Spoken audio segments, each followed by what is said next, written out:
Painting for just over 20 years, and within that 20-year chunk of time I was also the executive director and curator at Main Street Arts in Clifton Springs for like 10 and a half years.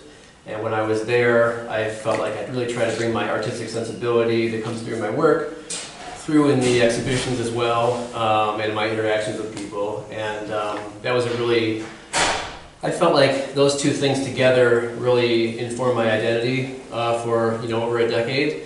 And beginning of last year, I left Main Street Arts to pursue, try and pursue my own work on a more substantial basis. So I've been trying to do that. It's still a struggle because there's still other things you've got to do in order to actually make a living, things like that.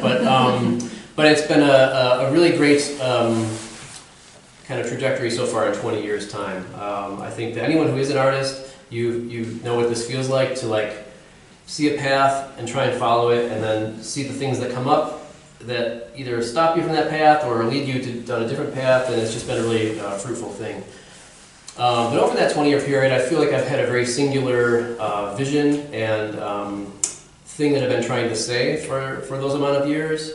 And I think one of the things that's been consistent within my artist statement for at least half that time has been this this kind of perceived parallel between deep thought, deep space, and deep water. So these are three areas that, like ordinary people, like all of us here, presumably you're all very ordinary, just like I am. But we can't go into into the deep ocean. We can't go to outer space unless you have $1 billion. Maybe you can do that. And we really can't explore the subconscious mind in any way. It's not like a tangible thing. So I like to think about this kind of meditatively, to think about these areas as one place where these things converge, and it's a way to kind of make a connection between something that's very personal and something that we as individuals can't really have a full understanding of what's going on beneath the surface, the subconscious. We sometimes barely understand our conscious thoughts, they can be confusing. So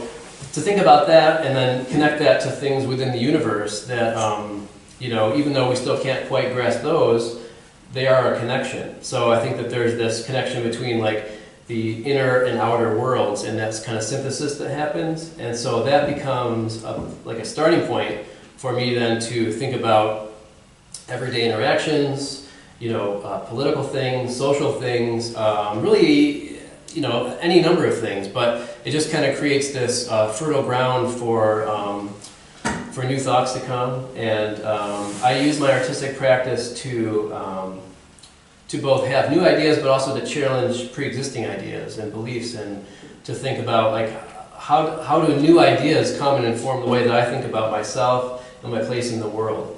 And so, because I feel that if our ideas and beliefs can't stand up to our own personal interrogations, then it's difficult for them to kind of stand up within the world itself. So that's all to say that my making of images is very tied to these kind of deeper questions, and I really like to ask questions that I feel like I can't readily answer. And ultimately, my goal with asking questions in general is not to really get an answer, but to find deeper, less answerable questions. And because I think that if we know everything, or think we know everything about what's happening, or who we are within this greater kind of thing that we live called life, I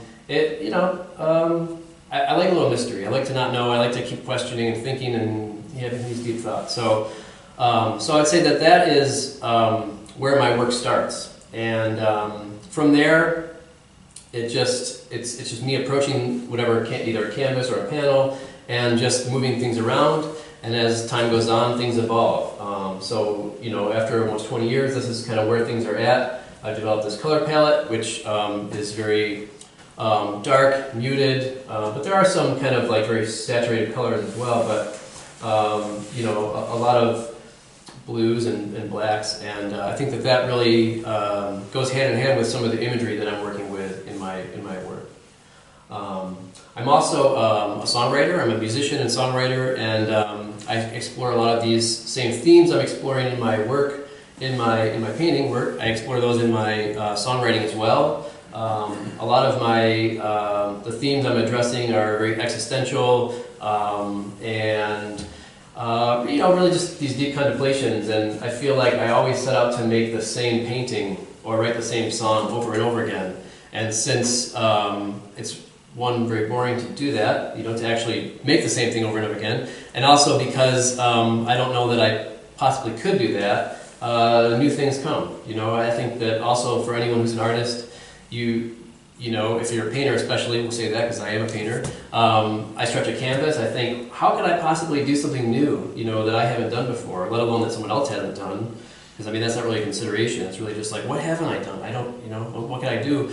And you just kind of start doing it, and this is how I approach it. But I think that that's a really interesting place to be, and it shows that there's no limit to the possibilities that can happen, not only in the studio, but kind of in life. So those are the things that I'm exploring, and often the connection between the work in painting and the work in songwriting, there's a really big overlap. So I'd say several of these paintings have titles which are either lyrics or song titles of songs I've written. And I also use lyrics or songs from other music I listen to sometimes as well. And I think that I am very prone to having very wordy titles to my paintings. If it's a whole sentence, then I think that's a really successful painting. Like the painting over here, this square painting on canvas, it's called "Time Stands Still, But I'm Moving Free," and that is from a song that's called "Drinking on Top of a Ladder," and it's again this kind of existential contemplation of who we are and why we're here and things like that. But the idea of time stands still, but I'm moving free. Like, that's not necessarily a straightforward statement, but that's what I like about it, is that it's something that you can look at, think you have an understanding, and then kind of still consider it. And I think when I look at other people's work, or look at my own, that's what I want. I want to be able to have a thing that I'm thinking about at that moment, and then think, I don't know if I fully grasp that. And so that's and I hope to always have that experience with my own work, even though it's been painted for years or something, to have this kind of new interpretation and new engagement with it. I think that I really enjoy when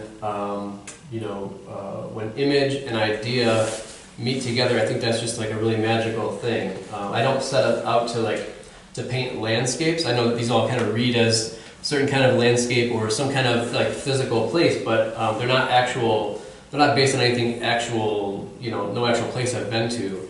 But it's more of how do I think about these these ideas which are hard for me to even talk about verbally. How do I then make this a place that I can depict in an image? And I think that when the words in the head or the thoughts in the head can merge with an image, I think that's a really magical thing. Not just for me, but for for creation of our art in general.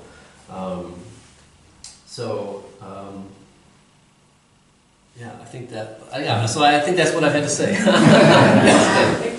Just a question about your titles. Yeah. At what point in the process do you bring the titles in? A week before the show. Oh. I always have, because I'm always coming up with lyrics for songs. I have a running lyric ideas note in my phone, and that's where I flesh out the full lyrics for the song as well. But at the top, I always have different ideas. And so sometimes if I need titles for paintings, I'll just kind of mine the lyrics. Other times it's just those ones that never end up being song lyrics might be some of those words. Or I also have this thing where when you write songs and you're trying to write lyrics to a riff you have or something, one technique is to actually write out just ideas and then kind of fit it. Another technique is to just say nonsense words until they start to form words.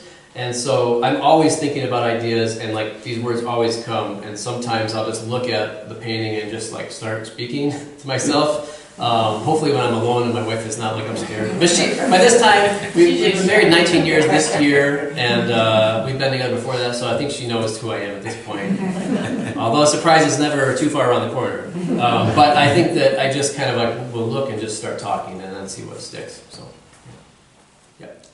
So, I'm interested visually in these, very intrigued by these what I'm seeing as landscapes.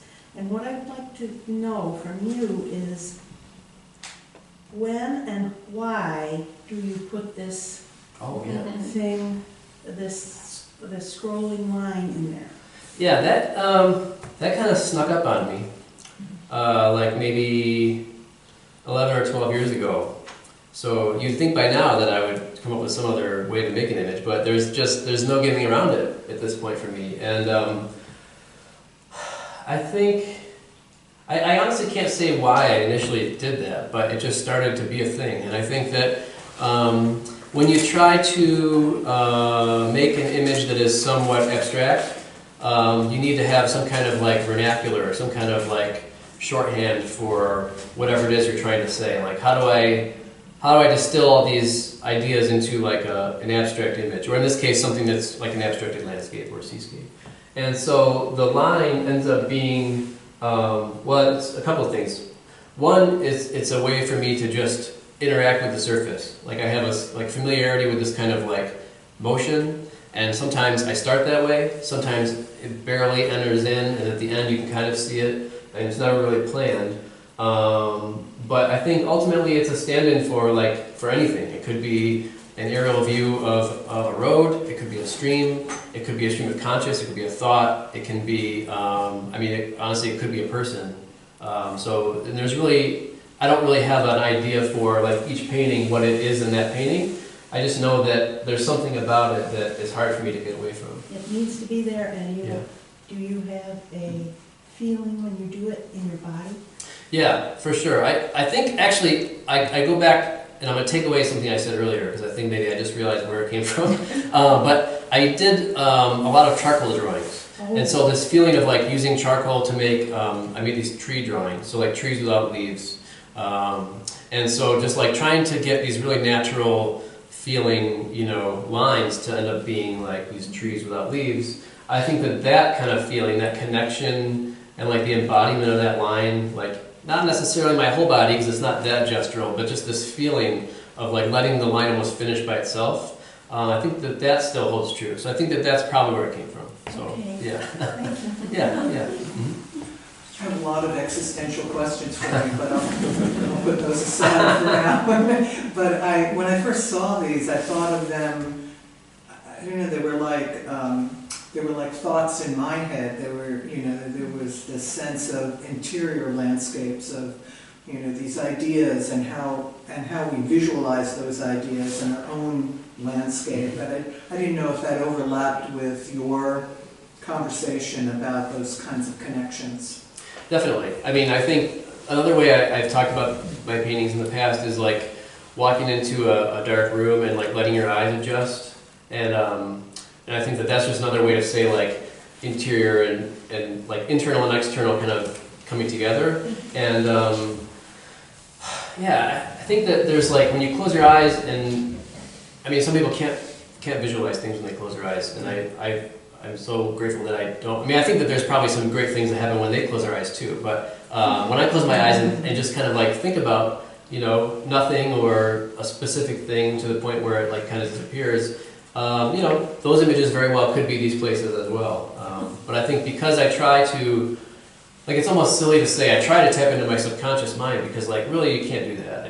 I mean, you can kind of activate it in certain ways with exercises, but I think that it's there under the surface as the subconscious because that's how we operate. But it's like trying to bring something out without forcing it. So, yeah. Mm-hmm. Well, this is really making me think. So even there at the bottom of that painting was the motion. And I just see a lot of motion. Mm-hmm. And I was thinking, this is really my brain. I was thinking about the early Dadaists. Yeah. Many who they saw their paintings as painting music. Uh-huh. And then you're a musician. Right. And I looked at some of those, and the fact that you're a musician and it made me think of early Dada pieces, like, you know, man, where they're trying literally to paint music Yeah. and words. So I see them not so much as landscapes as almost brainscapes. Yeah.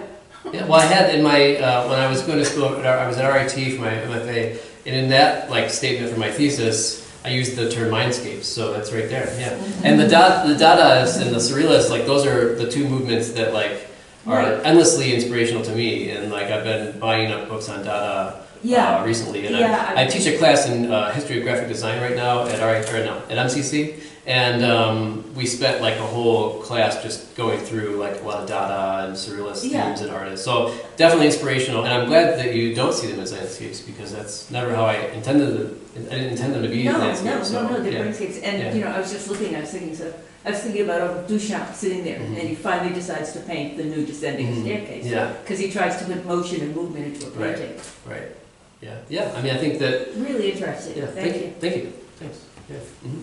Do you dream these? Like, do you see these when you dream? I did. I have dreamt a painting before. I made a painting called "I Dreamed of Paint Last Night" because I had. It was during the time when I was at RIT. It was like between. It was. I think it was like around Thanksgiving time. So like most people were not in the studios, but I was in there, and it was like long days, like multiple days in a row, and I think because of just like the time I was spending looking at, you know, paint happening on the surface, that I went home and, you know, went to bed that night and I had this, like, I can still visualize the dream. And it's like black and white, almost like stop motion kind of lighting. You know, like say you have a candle flickering while you're making a stop motion film. That's like the lighting that there was. It was black and white and paint was moving all by itself.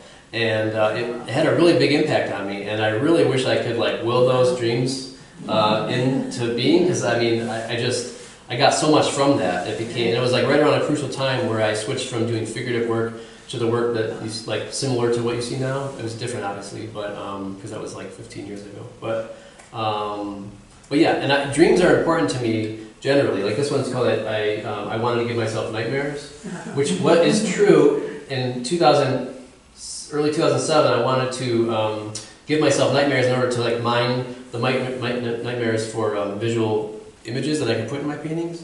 It didn't actually happen because I don't think you can actually like will yourself to have nightmares. But there's plenty of spooky things out there in the world, so you know we don't necessarily need to invite those in. But yeah, in dreams, we once did a show at Main Street Arts called Dream State, and it was like about the power of dreams, really. And I think that similar to trying to like engage with your subconscious, I mean that your unconscious mind when you're dreaming, it's like that's as real as what we're doing right now. I mean, we don't think of it that way, but you can really work through a lot of things in your dreams. And I mean, that's I feel like lately I've been dreaming in words, not images, and I really want to get back to dreaming in images. So yeah. Yep.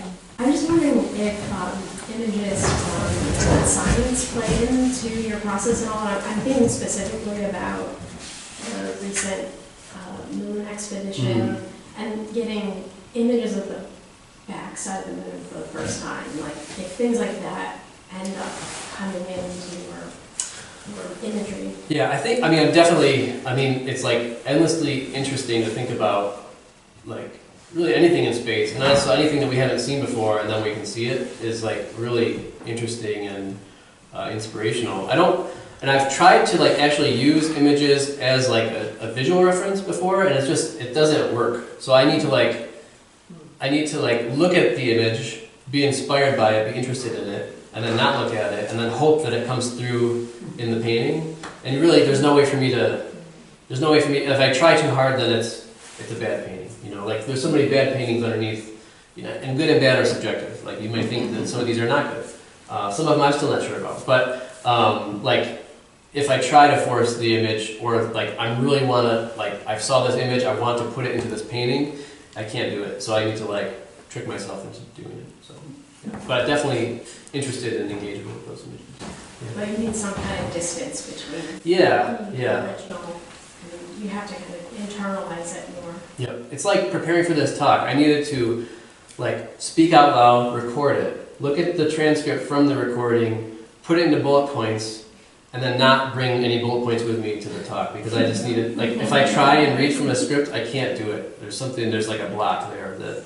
And I'm not saying that this was good, but it's just I tried to make it as natural as possible, and I hope for the best. So. There's one more question before we move on.